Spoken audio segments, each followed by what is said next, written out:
So today I want to talk about physical reference points when learning technique. And it's one of the most important topics I haven't covered yet, and something that I see a lot of people getting wrong.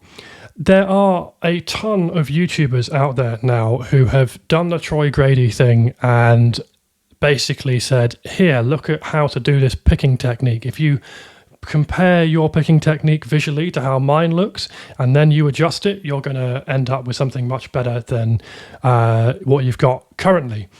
And I have a real bone to pick with this methodology of thinking. And the reason why is that you don't learn a single physical skill, no matter what it is, by just looking at someone else do it and then copying it. You can get vaguely okay at something by doing that. But if you were to do gymnastics or something like that, and you see someone do some amazing gymnastics sort of skill, and then you think, I'm just going to copy that because I've seen someone else do it, what ends up happening is you break your neck. And that's basically the sum total of what happens with every single other physical skill that we can conceive of. Most of the time, you learn a physical skill through learning how it feels and simple physical reference points of which other people tell you to use. So there will be things that a good gymnastics coach, for example, will tell you to do that are physical things you can feel that will improve your technique in certain moves and certain things. The same with any other physical skill, if it's in boxing, if it's in whatever sport you're doing, and it's exactly the same in guitar. So when we have this whole economy of let's show people how it's done on YouTube because people love the visual stimulus, we've got a real problem because we're not actually telling people how it feels to do things. So I'm going to take something alternate picking wise like this.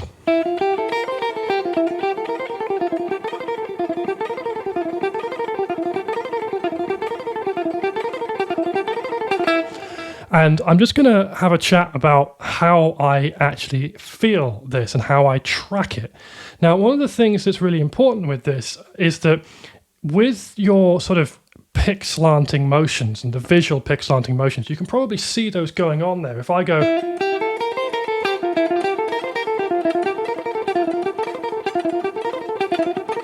you can see me turning this hand inwards to get the downwards escape, and then you can see me turning it slightly outwards to get the upwards escape.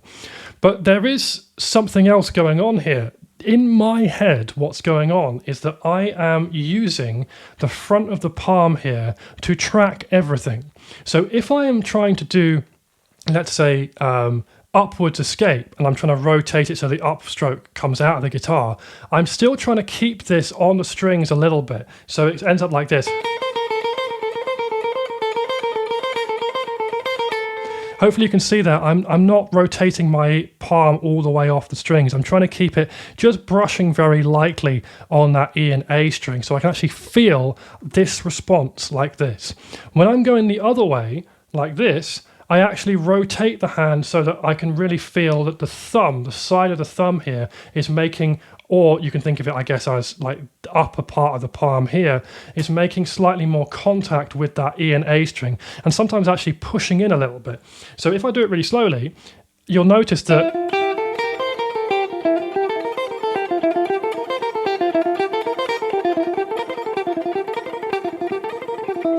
I never leave the strings like this, and I never super dig in or do something like this with the hand. The hand stays nice and relaxed. We've talked about this many times in previous videos. But what's going on is I am sort of rolling the hand like this between those two different escape motions. So the first one rolls on, if I'm doing an upwards escape, I roll slightly onto the back of the palm, but I keep this part in contact. And then if I'm doing a downward escape, I roll slightly onto the front of the palm. And what that feels like, you can get an idea of how that feels by just putting your hand on the guitar, like square on, just the whole sort of area on the base of the hand here, and just getting a feel for rolling onto one side and rolling onto the other side and rolling onto one side and rolling onto the other. You don't want to make these motions big, right? You don't want to do this and you don't want to do that. This is not what I'm talking about. You want to make them this kind of thing. And just get familiar with how that feels, because when you try and play through any alternate picking pattern, something like that, what I'm doing is I'm trying to just use this rolling technique with the hand, just going like this on the strings, like that.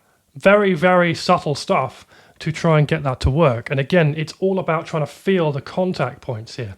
What's interesting about this is that if you have a different technique, let's say you hold the pick, I don't know, something like this instead, and your hand is much further away from the strings, you end up with something like this as opposed to how I'm holding it like this. It doesn't really matter. The same principle applies. You want to find something where you can track and feel the difference between these two sort of angles that you might be using. And it's more about trying to find a way of tracking that on your hand physically than it is about what the hell that looks like. Nobody cares what your technique looks like as long as you can play the notes.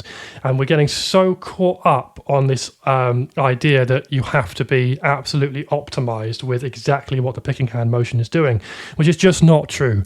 You know, yes, sure, if you want to get to 250 BPM 16th notes or something like that, you might need to optimize a whole bunch of stuff. But for even incredibly fast playing upwards of 200 BPM and being able to do all that kind of stuff, you still don't need optimized technique. What you need is the ability to be consistent and the ability to track everything physically so that you've got a physical reference point for things.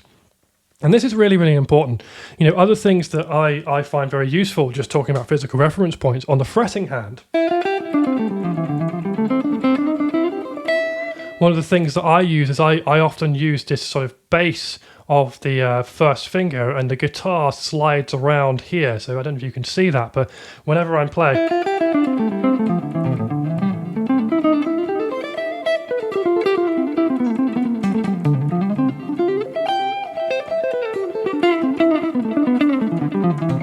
doesn't really matter what I'm doing, this is always in contact with the guitar, and that's helping me control the whole fretting hand and keep it at like a slightly more optimized angle for running through some difficult finger patterns and making sure that my hand stays nice and relaxed. But it's that I'm trying to track here. And again, the thumb sort of comes over the top a lot of the time, and we end up with this going on, a bit more blues than maybe the classic way of playing, which is this. And there's a reason why I'm not a big fan of this sort of super classical position, which I've talked about in other videos. But one of the reasons is that you lose your reference points. Your fingers come off the instrument, and you've only got the thumb on the back of the guitar to tell you where you are physically. Whereas if you play like this, you have more than one reference point, more than one thing you can fall back on to tell you what's going on with your hand.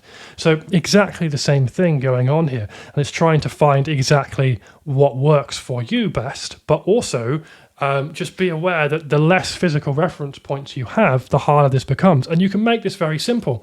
If you want to contest that point, try and play the guitar with no contact here, no contact with your hand, just like completely float the whole picking hand and completely float the whole fretting hand. And that's impossible. Like it just, you lose track of absolutely everything. Your technique goes to shit.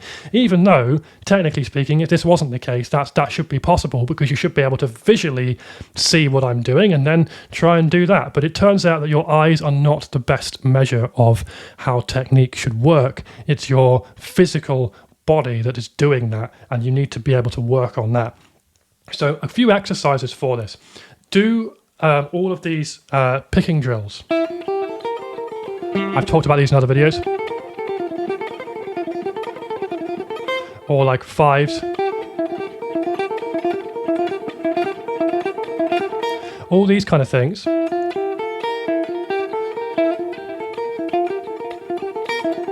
And really pay attention to, when you get it right, what is going on with this hand? How far in am I rolling this? How far out am I rolling it? Is there a better way for me to do this? Can I go further, or do I need to go less? You know, if I try and go, let's say, keep it flatter.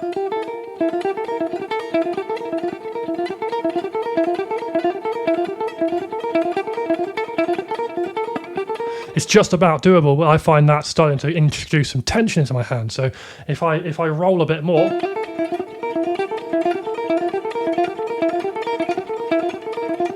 That's much more comfortable for me. And it's just, and again, you might not even be able to see that on camera, but I'm feeling that as I'm doing less of this motion when I'm trying to roll my hand for some of those escape motions. And if I do it slightly more there's like an optimum way of doing it for me that seems like it introduces less tension into my technique, and therefore I can get that quicker.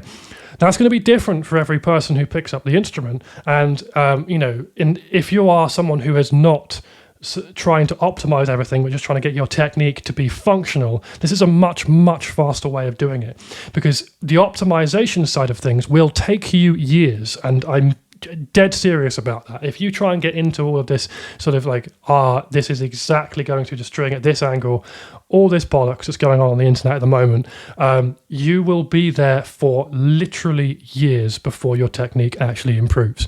And that's where this stuff is dangerous, is that for the average person who is not a childhood virtuoso, who's been, beaten by their parents since age 3 to alternate pick at 300 BPM, it's just not conceivable for you to adjust your technique to be able to do some of those things, and this is a much more functional way of doing it. So hopefully that helps. Try some of those things, stop watching what people are doing and start trying to work out where their reference points are and how they will feel the strings in contact with their hand, and you'll most likely make a big improvement to your playing. Give that a go.